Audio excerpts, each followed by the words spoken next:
Note that the paper is folded into two, so we're just going to use our ruler to make a straight line at the top of the paper to serve as our starting line, just like this. This line also serves as the shoulder line. So I'm just going to take the tape rule and impute the length of the dress we are going to be making use of. The paper is not enough, so I'm going to be doing with what we have on the paper. We have about 35 inches and a half, so I will make use of it like that. Yours might be longer than that, but we're just doing with what we have on the paper. On the shoulder line, I'm going to impute my shoulder measurement divided by 2, which is 7.5. I'll mark it, and at that point I'll go down by 1 inch for my shoulder slope.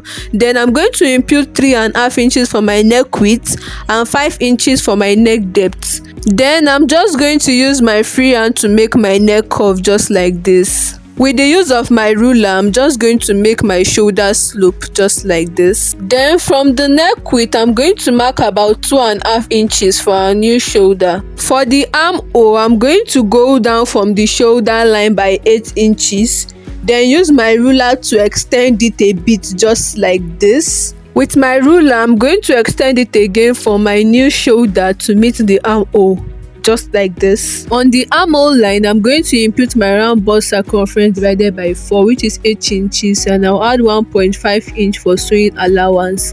And I'm going to use my free hand to make my armhole curve just like this. I'm going to measure what I've imputed on the armhole line. I have about 9.5 inches. So this 9.5 inches, I'm going to impute it down to the end of the dress, just like this. Then use my ruler to join the points in a straight line. From that line at the end of the dress, I'm going to impute 10 inches. And from that point, I'm going to go up by 3 inches. I'll use my ruler to extend it upward just like this. Then use my free hand to cut from that point to meet the end of the dress just like this. After that, I'm just going to take my ruler and slant from the bust point to meet the 10 inches I went out by the side, just like this. I'm just going to label with the front piece and cut it out.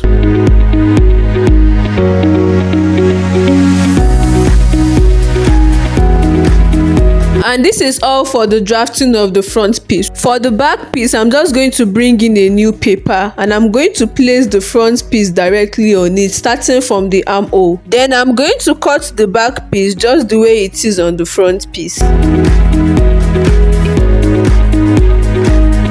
I'm going to keep the front piece aside, and for the center back of the back piece, I'm going to go down by 5 inches. Then I'm going to cut from the side to the center back just like this.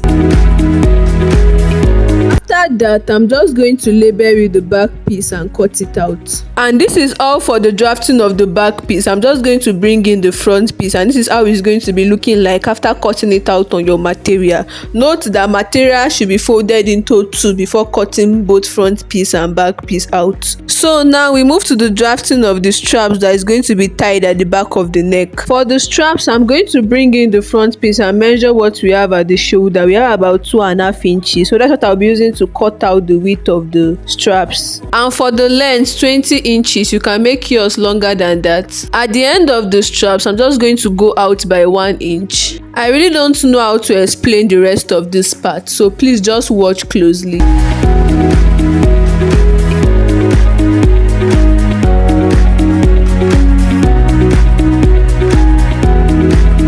After cutting out the strap, this is how it's going to be attached to the shoulder of the front piece. And we have come to the end of this tutorial, guys. I hope you find this video helpful and resourceful. Please like, comment, and don't forget to share this video, and I'll see you guys in my next one. Love you. Bye.